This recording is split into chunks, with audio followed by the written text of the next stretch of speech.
There is so much pollen in the air. My eyes are so puffy and my face is just like overall just stuffy. But we got to send this because there are two blog posts that we need to cover today. One is covering the further Project Rebalance changes. So we're going to take a look at it. There's some pretty decent changes. I just glanced at it.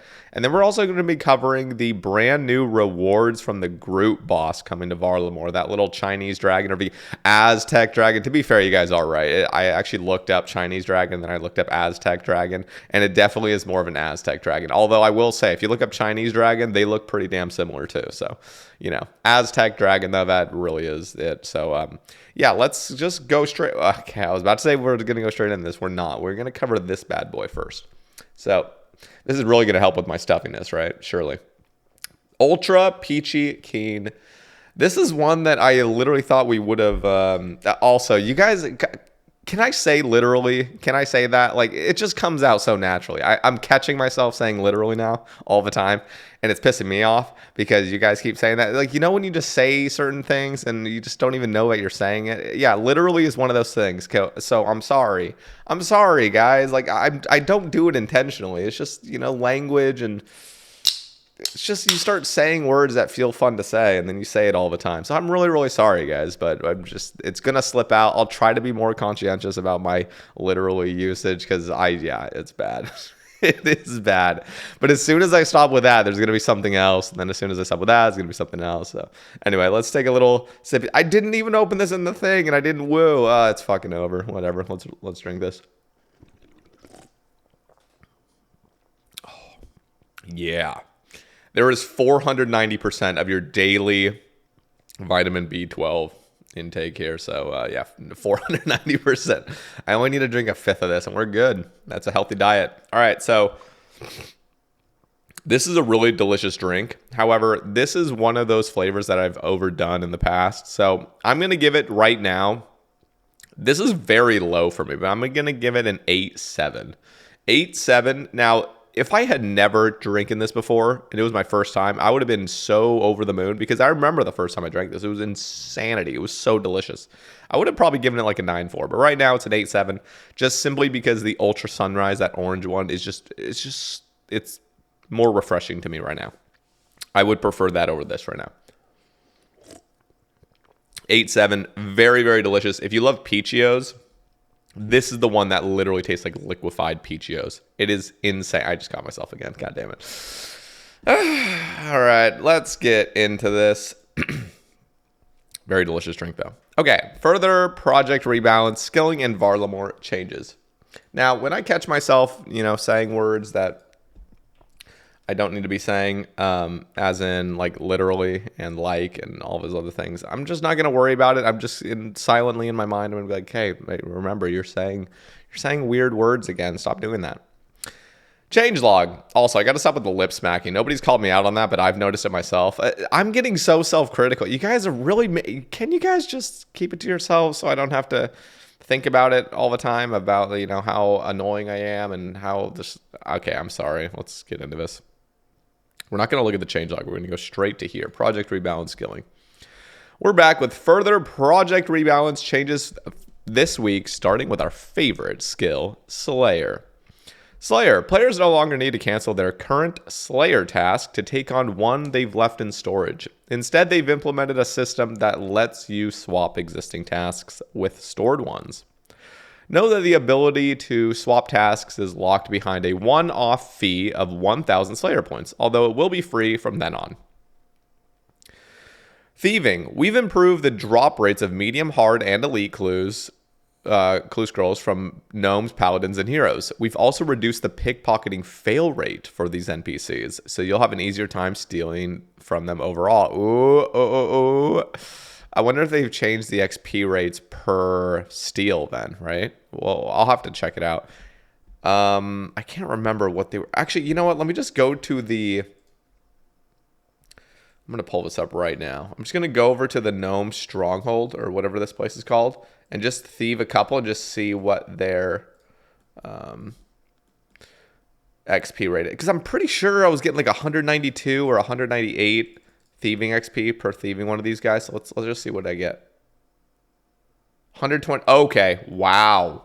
Wow. Okay, so they didn't even address it in the blog post, but I'm getting 128 now.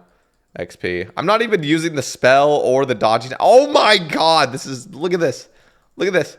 Look how many I did without even the spell or a dodging necklace. I was just milking this guy or woman. Okay.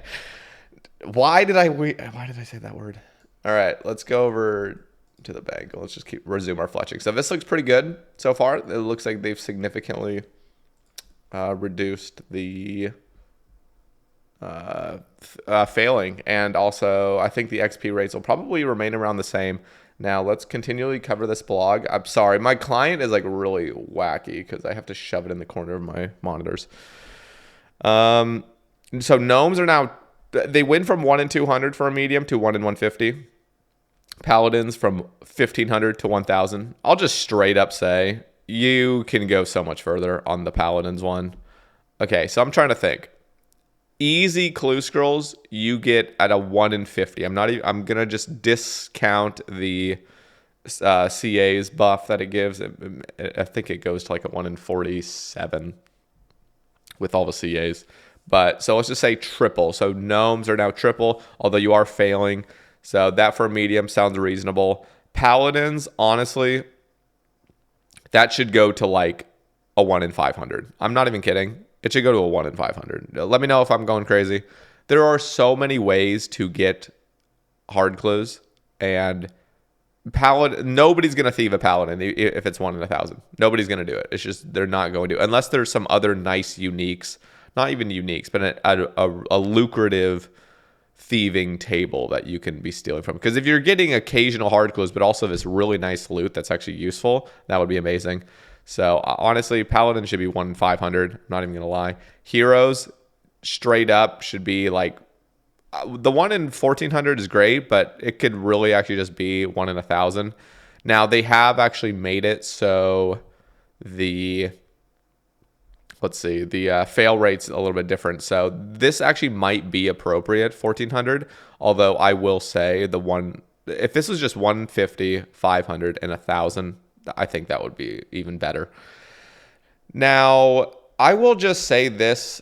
The drop tables that you're getting, the loot that you're getting from normally thieving these guys it's just so boring, especially heroes. It's just literally you copy pasted the elf drop table, the thieving elves in Prif, and just shoved it onto heroes, except you took away the enhanced teleport crystal and the crystal shards. So it's just like the most boring, depressing loot table. The diamonds are already cut. Like, what the fuck is up with that? Really? You're going to cut the diamonds for us so we can't even get that additional crafting XP? I hate that. I literally hate it when you get drops with the resources already like created, especially gems. Gems is like the worst offender. It's so bad. So honestly, you could just make those cut diamonds, then we can at least shove them in our gem bag too. Oh my god, I have a problem with that, big problem. But I was even mentioning this. Imagine they don't need to do this item in particular, but there are really some valuable things that people want. For example, snapdragons is a valuable resource that people want. Imagine if it occasionally gave you a grimy snapdragon when you're pickpocketing, or one dragon arrow tip. You occasionally get a dragon arrow tip, something that's actually valuable. And again, I know this sounds, people are already going to be like, man, you really want this game catered around these like high level Iron Men that just need all these things. Listen, it's just more fun to be thieving things that are actually useful and you're going to get use out of. It's just so much better. So imagine you got a dragon dart tip or a dragon arrow tip, like a one singular one. This wouldn't be a meta or anything, but at least it's something that's stackable in your inventory that feels good. So you're pickpocketing and it feels like you're doing something other than just collecting the occasional diamond that you're going to drop anyway because you're waiting for your fucking elite clue. Like stackable things that you could get, or things that could go in a gem bag or an herb sack or something. That would just be so much better as drop tables for these guys. Now, that goes for like every drop table. I just like drop tables. They don't need to be abundant in these resources. They just need to give occasional nice things that people actually want. Anyway, so I'm going to stop talking now. Well, on that portion, we're going to keep talking now. Agility. You can now convert Agility Arena tickets into newer, shinier Brimhaven vouchers. which you can exchange in Pirate Jackie the Fruit's new shop. To do so, use the old Agility Arena tickets directly on Jackie, who will then give you the option to convert them. Perfect. That's one of my that was one of my complaints on my video. Also, again, I know Settled told me to never apologize about anything, but I just need to make this very clear. The video that I uploaded yesterday, there were some things that were outdated on that video. I have an editor that was editing that video, and it took him a while because he's working full time and he's doing a lot of things, and he's not up to date with all the updates and everything that's happening. So this was like my first real attempt at having an editor make one of my videos, and it came out delayed, and then it also had to do a bunch of checks on YouTube, so it would have even come out a day earlier, but it just got really delayed, and there were things in there that weren't relevant anymore, and I'm sorry about that, but it's just the way it goes. You know, I can't get things timely out if we're editing things and making it look all nice and presentable. So anyway, that's good to know for the future, but ultimately, yeah, that was not just me throwing out just here's a video that's completely outdated. It was simply this guy has been working on this for several days, and he can't just constantly be checking up and doing all these things and making changes to the video when, you know, we're trying to get it out earlier. Anyway, which you can exchange. Okay, so cool. Yeah, that was something in the video I was talking about, the Brimhaven thing. The Agility Arena also now has a world hop check in place. If you tag a pillar, then hop to a different world and try to tag a pillar again too quickly, you'll be locked out of interacting with pillars for about 60 seconds. Interesting. So you can hit the pillar. I will say this is probably the best way to go about it, making it so world hopping fucks you instead of the, you know, just tagging a pillar, because it really always did feel bad. I felt like it was inevitable that we needed this system where the first pillar you tag can't give you a ticket, but that never felt exactly right. It kind of sucked. So I think this is a really good change that they've made. This makes sense. As long as there's still no way to like abuse that timer or make it so you can still hop and be efficient. Additionally, tagging ticket dispensers now yields the correct amount of XP based on your agility level. This was something we hotfixed last week, but we thought we'd mention it here for anyone who missed it. Perfect.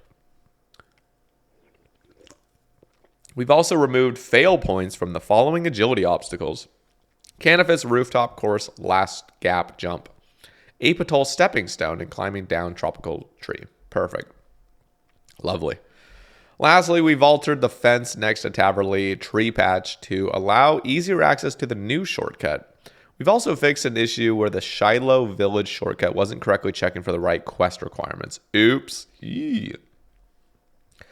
All right, why is there no news on the whole, like, you know, tick delay before you cross over a shortcut and tick delay after you've passed it? You guys know what I'm talking about. You know, when you're going through any of those little obstacle pipes or the little wall cracks or anything, and it stalls you there for a tick, then you pass through quickly, and then you stall for a tick again. Can we get rid of that? Why is there no news on that? Come on.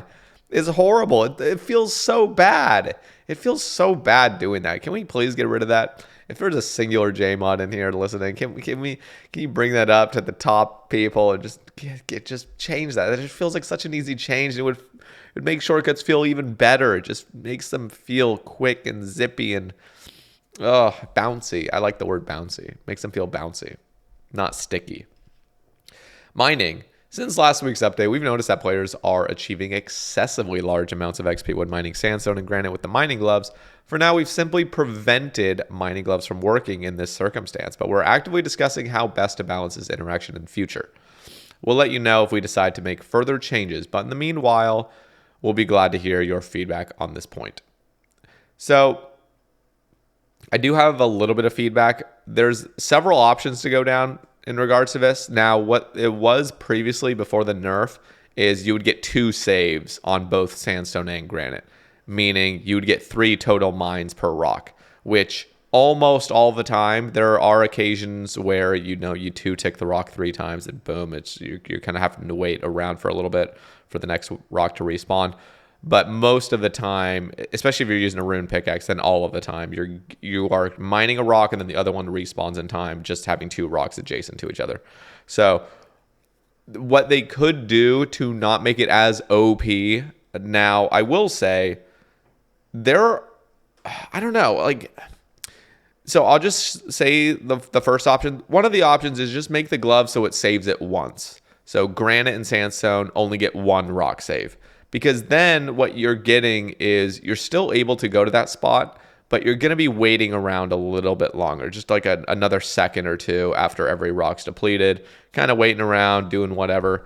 That doesn't feel great, but ultimately the XP rates will at least be fair, and you're not going to have people fucking mouse pedaling their skill. By the way, I'll just say this. I didn't think sandstone and granite were busted at all in their before the nerf. I didn't actually think they were busted. I actually thought they were pretty fair until I started seeing people foot pedaling.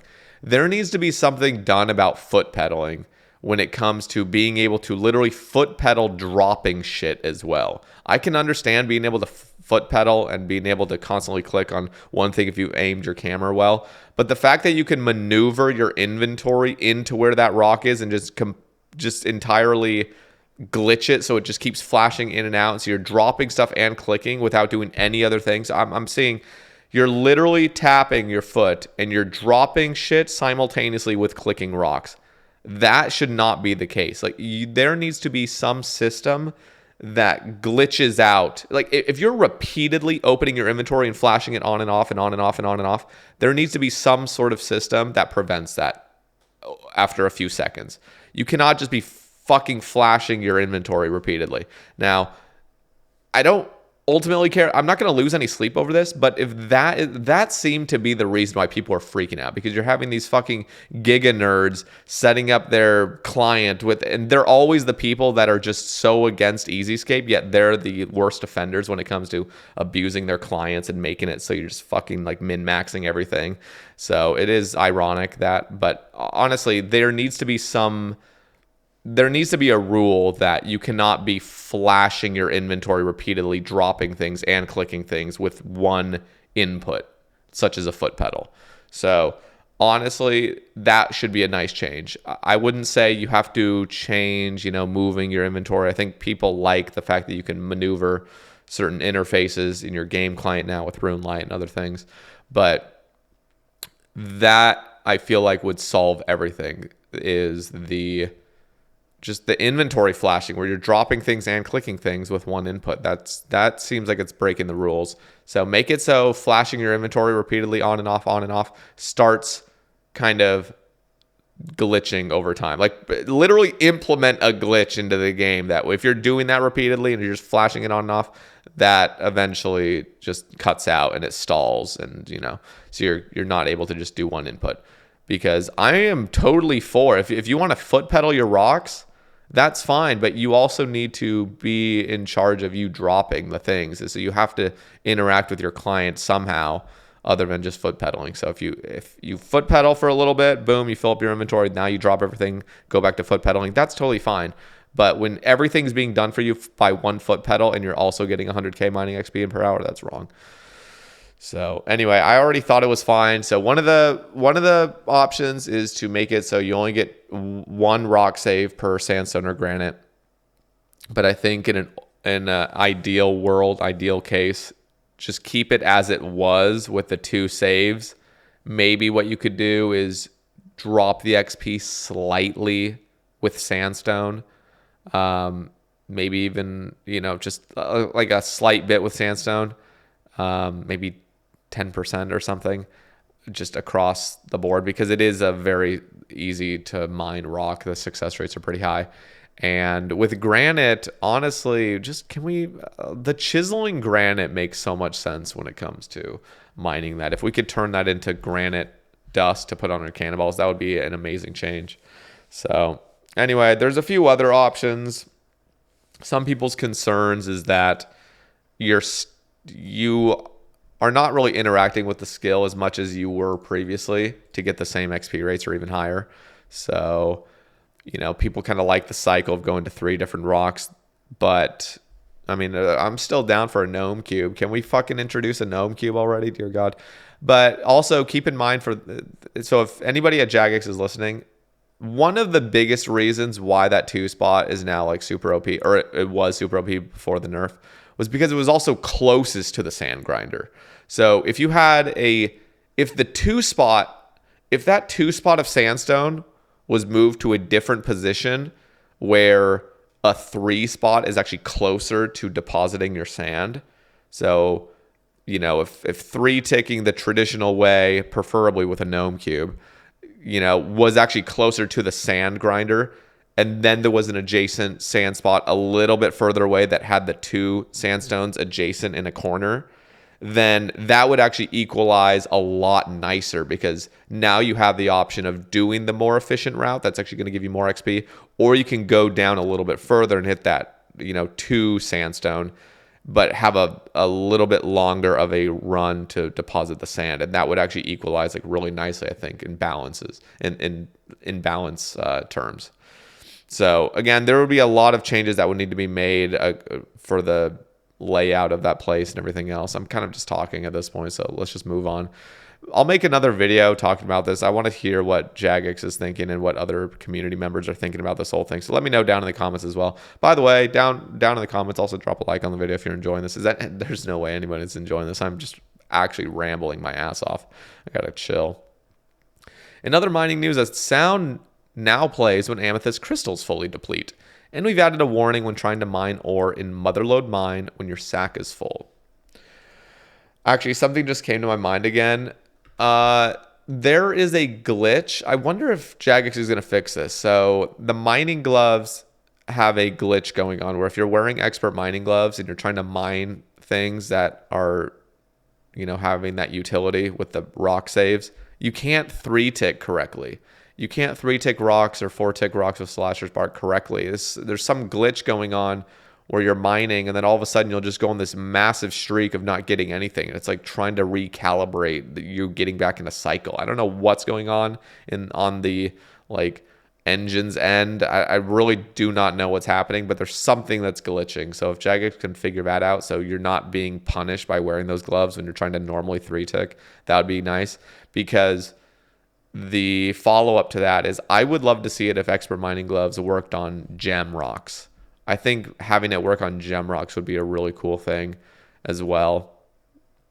And as the reason those gloves are so nice too is because it's like a guarantee. Like, it's going to get that guarantee save, or it's going to get a guarantee 2 saves or something. So being able to gem mine with these gloves and have some utility, but also it's not throwing your cycle off badly. That would be really, really cool. Also, Gnome Cube. I'm going to keep saying Gnome Cube. At this point, with all these mining changes, Gnome Cube makes perfect fucking sense, and people are going to love it. People are literally going to love an update where you can 1-click 3-tick start in action. That is going to be so game changing, and it's just going to be an amazing change if we could just get that into the game already. It doesn't need to be a gnome cube. It just needs to be some item that in 1 click starts a 3-tick action. Instead of knife log, it's just the other item. So whatever the item is, just boom, you click it once and you're good. And it doesn't break either. That's the another essential part. So gnome cube win. Oh my god, please. Varlamore. Okay, so these are a lot of the hunter rumor things, which honestly, I could go through this right now, but I'll have the blog post linked down below so you guys can check it out. I haven't actually done any rumors yet, so this is just not going to make any sense to me. Other changes, players who have completed the Hard Wilderness Achievement Diary can now sell unwanted ecumenical keys for 61k each. Reference to padded spoons. What the hell? Is there anything relevant here? Okay, they dropped revs, now drop champion scrolls. The brightness slider in the settings menu and slide settings menu are now in sync. Ooh, nice. Okay, cool. Now let's cover this other blog, which is the rewards for Varlamore, the group boss. Thanks to more than 6,000 of you who filled in the survey, we're back with some changes to the Varlamore group boss based on your feedback. Huge thanks to everyone who's participated. Here's a summary of the changes. The Hoykodal is now classed as a draconic creature and will be weak to Dragonbane weaponry. Rework the dueling wand. Remove the unique spell. The wand can now autocast combat spell from the standard spellbook. With the removal of dueling shot, the weapon can no longer cast any spells at 3 ticks. Standard spells are the standard 5-tick cast. Interesting. The Dueling Wand now deals Dragonbane damage. Stats are now Magic Strength is plus 10%, Dragonbane Accuracy is 50%, and Dragonbane Strength is plus 20%. Wow. Really, really cool. So I'm assuming that's multiplicative. Like most Dragonbane, like, you know, the Lance and the Salve and stuff, I think they're multiplicative damage. So whenever you're getting these percentage buffs, they always like combine really powerfully. So this actually might be really, really big. Not gonna lie, I'm kind of depressed a little bit about we're not having a 3-tick shooting magic weapon anymore, but this is kind of a cool little niche thing. So I would still like to see a potential 3-tick attacking magic weapon in the future, or a 2-tick. 2-tick would be really, really super cool. Added a new reward in the form of ranged armor set with a total of plus 8 prayer bonus and plus 9 more magic defense and blessed dragonhide. Wow, that is really, really cool. So that sounds really nice, but you're saying a ranged armor set. What is that? Is that Vams, Body, Chaps, and Coif? Like, is that a 4-piece set, so you're only getting plus 2 prayer bonus? That's fine, I guess, but I think you should even go a little bit further than that. If that is the case, if it's plus 2 for each, I think it would even be cooler if you were to rebound. I am, again, assuming that it's all going to be equally dispersed. Maybe they've already decided it's not going to be, which would be better. But the body should, you know, have the most prayer bonus. So in my opinion, it should be like body has, you know, 5 prayer bonus. The legs have 3 prayer bonus. The head has 2. And the, you know, chaps or whatever, or the fucking vambraces have like 2 or something. And honestly, the magic defense isn't even... The thing is, these combined don't really make too much sense. It's still cool to have higher stats in general across the board. It's fun. But when you're having something with high prayer bonus, you don't need something with high defense bonus either. Or combined. You just need one or the other. So honestly, just don't even make this have good mage defense and just make it have even higher prayer bonus. Like have it plus 12 total or plus even 15 total. Something that really feels like this is the prayer ranged armor. It's great. It's the same bonuses as, you know, Black D-Hide or something, if that's what they're assuming it will be. And now you can AFK your range tasks and feel like this is a nice little armor set to be wearing to conserve your prayer. But again, this, I'm not too annoyed at this. I think even if they were to introduce it like this is totally fine. But just giving a little bit of food for thought. Added seeds for a new herb, which will be combined with a secondary ingredient for the upcoming herb lore activity to create a super regeneration potion. Interesting. So the boss is dropping a new seed, and then the secondary ingredients coming from the herb lore activity. Interesting. Very cool. Yeah, that regeneration potion is going to be that's going to be game changing, but I'm really here for it and I'm excited about it. Added Sunfire Splinters and Blessed Bones to the Hoikoto's loot table. We'll rename Muddy Pages, Dueling Wand, and the new range set. Okay, Muddy Pages, honestly, they need to be called Soiled Pages. They have to. Muddy Pages don't make any sense because obviously that's earth and water. Soiled is earth. I mean, that is pure earth. Soil, you know. You could even say soil, it has some water in it, but earth in general, you know, there are some elements of water in earth in general, but muddy is too far on the water spectrum. Soiled, I was thinking dirty pages could be good. It was either between dirty or soiled pages, and soiled actually makes more sense, although the word soiled has some weird connotations. So it's a little bit odd, but and I think it'll be kind of like a meme going forward, but I'm here for the soiled pages because we have burnt pages, soaked pages, soiled pages. And then with air, they'd be called, what would air be? Air would be like, shit, I'm trying to think of a word right now. God damn it. What would you guys think for air? I'll let you guys let me know. What would you put for air pages, you know? All right. The instance system will work similar to that of Nex. Yes, there will be a pet. Woo! I'm so excited. Okay, very, very cool. That is pretty much it. So I'm going to have both of these blog posts linked down below. I'm looking forward to all of this, and I'm just really excited. Should be fun. And yeah, I don't really have much else to say other than that. So let me know anything that you guys have questions about or any concerns or just feedback you'd want to leave me. And I'll check it out in the comments linked below. So also, if you guys want to support my content, I greatly appreciate all the support. You guys can help out with on YouTube membership and on Patreon down in the description. Thank you all for watching. I'll catch you in the next one. Peace.